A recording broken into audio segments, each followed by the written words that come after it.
হচ্ছে আমাকে বলেছেন এত রাতে আপনি এখানে কি করেন, আপনার তো এখন হাজবেন্ডের মনোরঞ্জন করা উচিত। রাজনৈতিক দলগুলো নারীদেরকে ব্যবহার করে। I am sorry.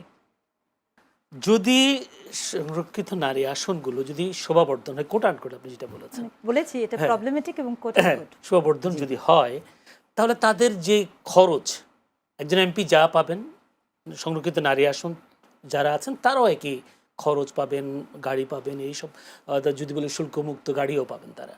তো সেক্ষেত্রে যদি নারীর ক্ষমতায়ন না হয়, নারীদের উন্নয়ন না হয়, বিগত 54 বছরে আমরা যা দেখলাম, তাহলে খরচটা বাড়তি হলো কিনা না, এখানে ব্যাপারটা এই জায়গা থেকে আমি একটুখানি একটু ক্রিটিক্যালি দেখতে চাই। দেখেন, আমরা একটা কথা বলি, একটা হচ্ছে রিপ্রেজেন্টেশনাল, মানে আপনি রিপ্রেজেন্টেটিভ একটা প্রপোর্শন পাঠাচ্ছেন, আরেকটা হচ্ছে আপনি একটা সাবস্টেন্সিয়াল, মানে আপনার একটা যেটা আপনি চাচ্ছেন বা আমি চাচ্ছি যে এটার একটা মিনিংফুল একটা যাত্রা হবে।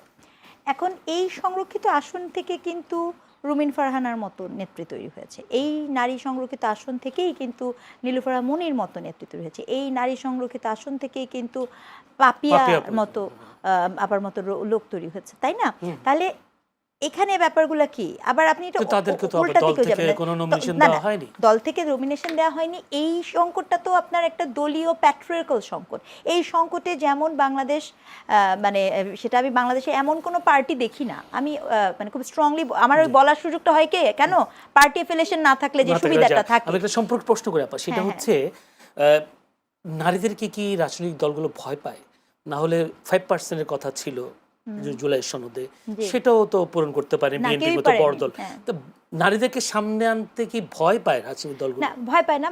রাজনৈতিক দলগুলো নারীদেরকে ব্যবহার করে। আই এম সরি, তারা রাজনৈতিক দলগুলো ইনক্লুডিং জামাত ইসলাম, ইনক্লুডিং এনসিপি, ইনক্লুডিং বিএনপি, আপনি নারীদেরকে ব্যবহার করেছেন নানাভাবে। কিভাবে সেটা আমি ব্যাখ্যা করি আপনাকে। আপনি দেখবেন যে যখনই আপনি যখন অ্যাচিভমেন্ট কি, মানে আপনার আনন্দ বা আপনি যেটা উদযাপন করেন কি, চিন্তা করে দেখেন তো উদযাপন কি করেন।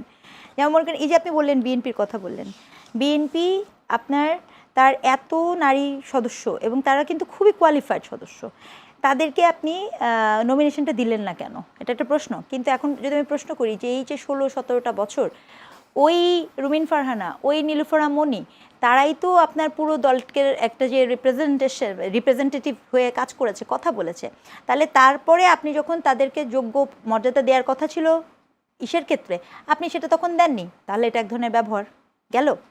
জামাতে Islam, again very sorry to say, আপনি যদি আসলেই বলেন যে ধরেন আপনার যদি জিজ্ঞেস করি, বা এনসিপিকে যদি জিজ্ঞেস করি যে আপনাদের সবচেয়ে বড় অ্যাচিভমেন্ট কী, বলবে যে জুলাই আন্দোলন, তাই না? অনেক বড় আন্দোলন, ওনারা এটা তো সংসদেও বলছেন। জুলাই আন্দোলনে কতগুলো মেয়ে ছিল? জুলাই আন্দোলন সম্ভব ছিল কখনো রোকেয়া হলের মেয়েরা না আসার পরে? তো জামাতে ইসলাম কী করেছে? জামাতে ইসলাম থেকে শুরু করে তারা নাকি অনেক শিক্ষিত, অনেক নাকি এডুকেটেড, অনেক কিছু তারা, তাই বুঝি। তাহলে এই পুরো আন্দোলনটা ছাত্র আন্দোলন কেমনে হলো? বাংলা ভাষায় তো শিক্ষার্থী নামে একটা শব্দ আছে। ওনাদের এত বুদ্ধিমান ব্রেন থেকে ভাষা থেকে সরিয়ে দিলেন? ভাষা কি এতই অরাজনৈতিক? আচ্ছা, ওনারা ওই আন্দোলনের পরে জুলাই আন্দোলনটা হবার সাথে সাথে বিভিন্ন জায়গা থেকে মেয়েদের উপর আক্রমণ আসছে, তাকে দেখেছেন? সেই সকল মেয়েদেরকে প্রোটেকশন দেওয়ার জন্য ওনারা এগিয়ে আসছেন। তাহলে কি হলো? আপনাকে আমি প্রমাণ দিয়ে বলবো। তো এইভাবে আমি যদি প্রমাণ দিতে চাই, সকলকে প্রমাণ করেই বলবো। তাহলে এই যদি হয় আপনার ব্যবস্থা, যে যখন আপনি ওই কেউ মিছিলে সামনে দিচ্ছেন, কেউ ওই আন্দোলনের সময় সামনে দিচ্ছেন, প্রথম মাইট তো আওয়ামী লীগের সময় মেয়েরাই খেয়েছিল। Can you remember? ওই ছবিগুলোর কথা মনে করেন? হ্যাঁ, এবার ওই মেয়েগুলোর নাম বলেন তো। আপনার সাথে আমি আপনাকে একটা রিকোয়েস্ট করব, আপনি জামাত ইসলাম, তারপরে হচ্ছে এই যে এনসিপি, যারা নাকি আন্দোলন করে ফাটাই ফেলছে, তাদেরকে এনে জিজ্ঞেস করেন, একটু নাম বলেন, তাদের নামগুলাও বলতে পারবে না। চ্যালেঞ্জ ছুড়ে দিলাম। এই হচ্ছে জীবন, বুঝতে পেরেছেন? তো এই জন্য আমার কাছে যখন এইসব কথাবার্তা আসে, এই সংস্কৃতিটা কেন তৈরি হলো নারীদেরকে আন্দোলনের সময় স্বার্থের জন্য সামনে, অবশ্যই যখন আবার তারা যাদেরকে কিছু পাওয়ার বিষয় আছে তখন পেছনে চলে যায়? অবশ্যই দেখেন, ওই পেছন থেকে যদি শুরু করেন, আপনি 71 থেকেও যদি শুরু করেন, একই গল্প পাবেন তো। বাড়ি দেখিয়ে দিয়েছেন তো, মেয়েদেরকে তো তুলে নিয়ে গেছে, নির্যাতন তো হয়েছে, এই বাস্তবতা তো আপনি অস্বীকার করতে পারবেন না। নাম কি দিয়েছিলেন? হ্যাঁ, বীরাঙ্গনা, কি মানে কি? মানে কি? এত জঘন্য একটা শব্দ কেন ব্যবহার করেছিলেন? কেন তাদেরকে সেই সময় মুক্তিযুদ্ধের মতো সমসম্মান দেন নাই? বীর শ্রেষ্ঠ তৈরি করেছেন, বীর বিক্রম তৈরি করেছেন, বীর কি তৈরি করেছেন, কোনো একটি নারীকে সামনে এনেছেন আপনি? আনেননি তো। তাহলে শুরুটা তো ওখান থেকে, আমি সেটা বলছি, এটা একটা খুবই পুরুষতান্ত্রিক চিন্তা, যে চিন্তা থেকে বের হওয়ার মতো কোনো পরিস্থিতিতে আমরা এখনো যেতে পারিনি। তার কারণ, মৌলিক কারণ কি জানেন? মৌলিক কারণ হচ্ছে এই আলাপগুলা আমাদের পড়াশোনা, আমাদের ইভেন আমরা শিক্ষিত হয়েছি সার্টিফিকেটের, মননে তো আমরা শিক্ষিত হতে পারিনি। যদি মননে আমরা শিক্ষিত হতাম তাহলে কি 2026 এসে আপনি এই ধরনের কুরুচিপূর্ণ কার্ড দেখতে পাতেন? যদি মননে শিক্ষিত হতাম তাহলে কি আপনি কখনো এরকম দেখতে পেতেন যে মানুষ মারা গেলে তাকে হাসপাতালে না নিয়ে ভিডিও করি? সেক্ষেত্রে আপনি কি পুরুষের পাশাপাশি নারী দায়ী দেখেন না? পুরুষের পাশাপাশি নারী না, বরঞ্চ পুরুষকে আমি আবারও শব্দটা ব্যবহার করছি, পিতৃতান্ত্রিক মতাদর্শ। পিতৃতান্ত্রিক মতাদর্শ একজন পুরুষও আক্রান্ত হতে পারে, একজন নারী সমভাবে আক্রান্ত হতে পারে। আমি একটা মতাদর্শিক অবস্থানের দায় দেখি, এবং নারীর মধ্যে যে অমিত সম্ভাবনা আছে সেটিকে অস্বীকারের দায় দেখি। আপনাদের পছন্দ হোক বা না হোক, বাংলাদেশ 51 বছর ধরে মানে গণতান্ত্রিক চর্চাতে দুজন নারী দ্বারাই শাসিত হয়েছে। এই যে আপনার টিভি, ফ্যান, ফ্রিজ যা কিছু আপনি করেছেন, এই দুই নারীর হাত দিয়ে এসেছে। জি, অসংখ্য ধন্যবাদ মার্দিয়া মুমতাজ। আপনার একটা বডি শেমিং এর একটা দেখলাম, বেশ, এটা আমি সার্চ করে দেখেছি, আসলে এটা এআই জেনারেটেড একটা ছবি।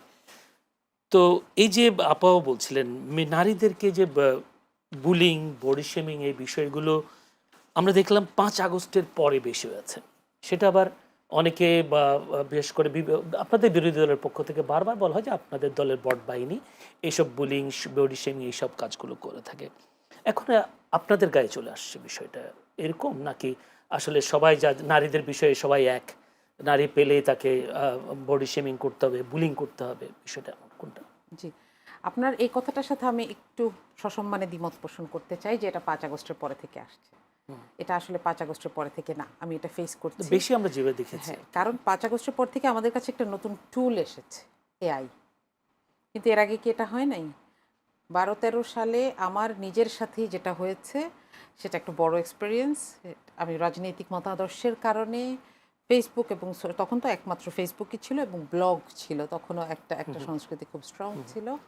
এই দুইটা জায়গাতেই প্রচণ্ড রকম শেমিংয়ের শিকার হয়েছি, এবং আমি আপনাকে নাম বলতে পারবো এমন এমন বিশেষ বিশেষ বিখ্যাত ব্লগার যারা আমার প্রশ্নের উত্তর না দিতে পেরে কোট আনকোট বলছি, আমাকে বলেছেন এত রাতে আপনি এখানে কি করেন, আপনার তো এখন হাজব্যান্ডের মনোরঞ্জন করা উচিত। ঠিক আছে, তো আবার কপাল ভালো, আমাকে হাজব্যান্ডের কথা বলেছে, কারণ হাজব্যান্ড ছিল, না থাকলে আল্লাহ জানে কি বলতো। কিন্তু 2012 সালের কথা বলছি। জি, 2012 সালের কথা বলছি। আমি বলতে চাই যে ব্যাপারটা নতুন না, এবং এই ব্যাপারটা হচ্ছে আমরা, এবং এটা সমাধান হচ্ছে না কেন? তাহলে সমাধান হচ্ছে না, আমি এটাকে দায়ী করব যে রাজনৈতিক দলগুলো এই শেমিংয়ের বিষয়টাকেও, এমনকি নিজের দলের মানুষের সাথে শেমিংয়ের বিষয়টাকেও একটা রাজনৈতিক হাতিয়ার হিসেবে ব্যবহার করেছে। আমাদের উচিত ছিল আমরা সবাই একসাথে হয়ে যাওয়া এবং প্রবলেমটাকে একপাশে রাখা। সেটা না করে আমরা কি করেছি, যখন জাইমা রহমানের ব্যাপারে কথা হচ্ছে তখন আমি বলেছি এটা জামাতের বটবাহিনীর কাজ, কিন্তু যখন মার্দিয়া মমতাজের ব্যাপারে কথা হচ্ছে তখন আমরা বলেছি ভালো হয়েছে। বুঝছেন তো? যার কারণে এটা, এই বটবাহিনী আসলে কারা? আমরাই তো, আমাদের মধ্যে লুকিয়ে থাকা সত্তা না। আমি নিজে রিসার্চ করে দেখেছি, প্রায় 150 থেকে 200, একদিন আমার খুব কষ্ট লাগছিল, আমি কেবলমাত্র ব্যারিস্টার আরমানের বইটার ছবি দিয়েছি ফেসবুকে যে আমি এটা কিনেছি। এরপরে আমার সাথে যা শুরু হলো ফ্লাডিং কমেন্টে, এবং আমি এরকম 150 আইডিকে সেদিন ব্লক করেছি, এবং প্রত্যেককে দেখেছি এই আইডিগুলো 2-3 মাস আগে খোলা, এবং এই আইডিগুলোর সবগুলো লকড প্রোফাইল। তার মানে তারা তাদের আইডেন্টিটি নিয়ে এখানে নাই, তার মানে এটা কারো না কারো ফেক প্রোফাইল, তার তো নিশ্চয়ই অরিজিনাল একটা আইডি আছে। তাহলে এটাকে আমরা ফাইট করতে পারি না, এটা রাজনৈতিক দলগুলোর ব্যর্থতা। আমরা কাছে আসবো।